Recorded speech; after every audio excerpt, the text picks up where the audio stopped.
Hello students, আমি Nitish sir জ্ঞানজ্যোতি coaching সেন্টারের পক্ষ থেকে তোমাদের প্রত্যেককে জানাই আরো একবার স্বাগত। তো স্টুডেন্টস, আজকে আমি তোমাদের সঙ্গে আলোচনা করব CBCS third semester DSC Bengali suggestion 2024 নিয়ে। কেমন? ক্লাসটি শুরু করার পূর্বে তোমাদেরকে বলে রাখি, যারা এখনো পর্যন্ত আমাদের অফিসিয়াল ইউটিউব চ্যানেলটিকে সাবস্ক্রাইব করনি তারা অবশ্যই চ্যানেলটিকে সাবস্ক্রাইব করে পাশে থাকা বেল আইকন অল প্রেস করে রাখো, যাতে নেক্সট টাইম থেকে কোনো ভিডিও আপলোড করলে তার নোটিফিকেশন সবার আগে তোমার কাছে পৌঁছে যেতে পারে।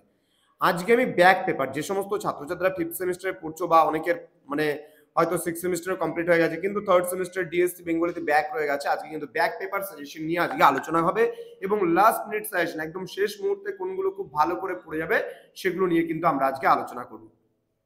ক্লাসটি শুরু করার পূর্বে বলে রাখি, তো তোমরা যদি অনলাইনে আমাদের থেকে নোটস নিতে চাও বা ক্লাসেস করতে চাও তাহলে অবশ্যই যোগাযোগ করতে পারো। আমাদের অফিসিয়াল নাম্বার 7076398606 নাম্বার অথবা 6295916282 নাম্বার।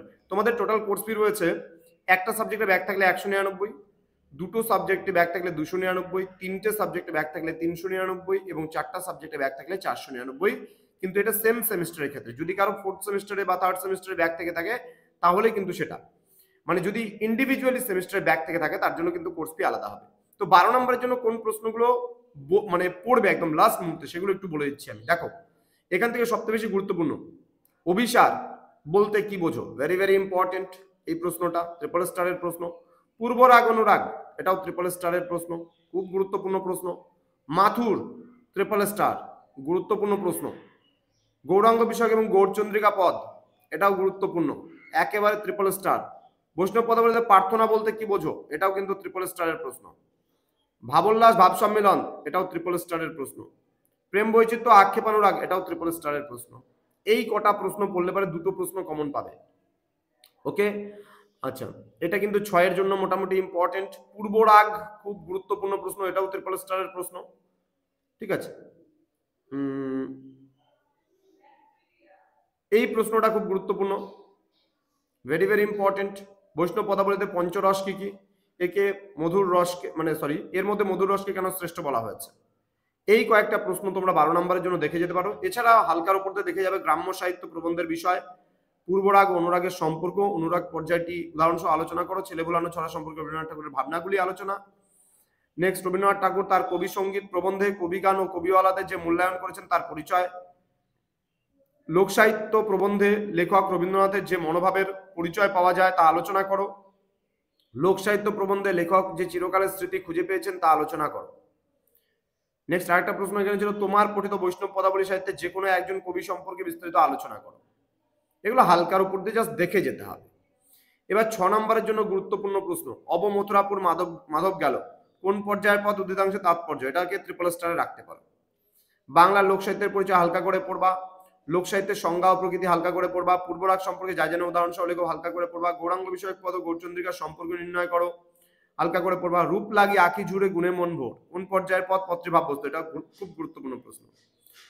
আচ্ছা, রূপ লাগি আঁখি জুড়ে গুণে মন ভোর, উদ্ধৃত অংশটি তাৎপর্য, এটাও কিন্তু গুরুত্বপূর্ণ প্রশ্ন।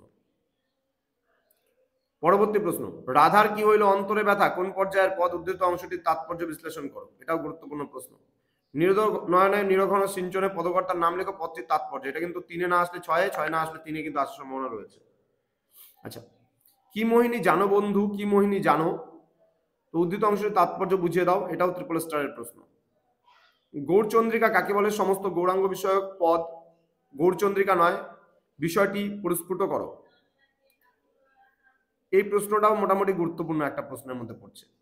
রাধার কি হলো অন্তরে ব্যথা, রাধার অন্তরে ব্যথার কারণে কিরূপ আচরণ করেছিল, এরূপ আচরণ করার পেছনে সম্ভাব্য কারণ কি ছিল বলে কবি মনে করেছেন। নেক্সট প্রশ্ন, গ্রাম্য সাহিত্য প্রবন্ধে রবীন্দ্রনাথ গ্রাম্য ছড়াগুলিকে কয় ভাগে ভাগ করেছেন ও সেগুলি কি কি? প্রতিটি ভাগের একটি করে উদাহরণ দিয়ে এরূপ বিভাজনের স্বরূপ নির্ণয় করো। কি কহব রে সখী আনন্দ ওর কোন পর্যায়ের পদ, পদটির তাৎপর্য নিজের ভাষায় বলো।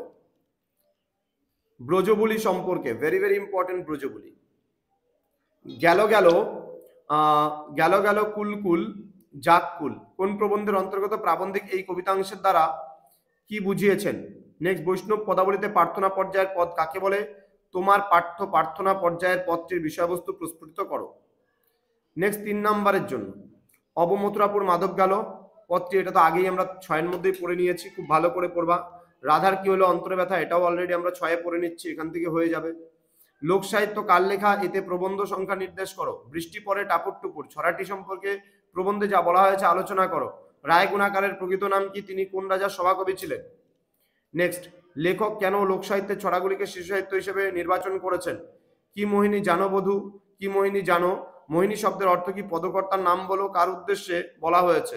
মন্দির বাহির কঠিন কপাট, উদ্ধৃত অংশটির তাৎপর্য বিশ্লেষণ করো। নেক্সট, কণ্টক গাড়ি কমলসম পদতল, উদ্ধৃত অংশটির তাৎপর্য বিশ্লেষণ করো। নেক্সট কোশ্চেন, নটবর গৌরকিশোর কাকে বলা হয়েছে, এটা ভেরি ভেরি ইম্পর্টেন্ট। নটবর কাকে বলা হয়েছে, গৌরকিশোরকে নটবর বলা হয়েছে কেন। পরবর্তী প্রশ্ন, বধূ কি আর বলবো আমি, উদ্ধৃত অংশটির তাৎপর্য বিশ্লেষণ করো। নেক্সট, মন্দির বাহির কঠিন কবাট, এটি কোন পর্যায়ের পদ, পদটির রচয়িতাকে, এখানে মন্দির শব্দের অর্থ কি, এটা কবাট হবে। হ্যাঁ। নেক্সট, অবমথুরাপুর মাধব গেল, পদটির রচয়িতাকে, মাধব ও মথুরাপুর কোথা থেকে কি উদ্দেশ্যে গিয়েছিল। নেক্সট, তাকর চরণে দীনহীন বঞ্চিত গোবিন্দ দাস রহদূর, আলোচ্য অংশে কবি গোবিন্দ দাসের নিজের সম্পর্কে এরূপ উক্তির কারণ কি। পরবর্তী প্রশ্ন, তোমাদের পাঠ্য রবীন্দ্রনাথ ঠাকুরের লোকসাহিত্য গ্রন্থটি কবে প্রকাশিত হয়েছিল, কবে হবে এটা। এই গ্রন্থে মোট কয়টি প্রবন্ধ আছে, এর মধ্যে প্রথম প্রবন্ধের নাম কি। নেক্সট, ছেলে বুলানো ছড়া প্রবন্ধে রবীন্দ্রনাথ ঠাকুর দোল দোল দোলনী ছড়াটির যে ব্যাখ্যা দিয়েছেন তা বিবৃত করো। নেক্সট, রাজ সভাকবি রায়গুণাকারের অন্নদামঙ্গল গান রাজকণ্ঠের মণিমালার মতো কোথা থেকে নেওয়া। রায়গুণাকারের প্রকৃত নাম কি, তিনি কোন রাজার সভাকবি ছিলেন। তো স্টুডেন্টস, জ্ঞানজ্যোতি কোচিং সেন্টারের অফিসিয়াল ইউটিউব চ্যানেলে তোমাদের প্রত্যেককে আরো একবার স্বাগত জানাচ্ছি। যারা এখনো পর্যন্ত আমাদের অফিসিয়াল ইউটিউব চ্যানেলটিকে সাবস্ক্রাইব করনি তারা অবশ্যই চ্যানেলটিকে সাবস্ক্রাইব করে আমাদের সঙ্গে থাকো। তোমাদের উজ্জ্বল ভবিষ্যৎ গড়ে তুলবো আমরা, এটাই কিন্তু আমাদের প্রতিশ্রুতি। দেখা হচ্ছে খুব তাড়াতাড়ি আরো একটা নতুন ভিডিও নিয়ে। তোমরা প্রত্যেকে ভালো থেকো, সুস্থ থেকো। Thank you so much, thanks for watching after all, thank you.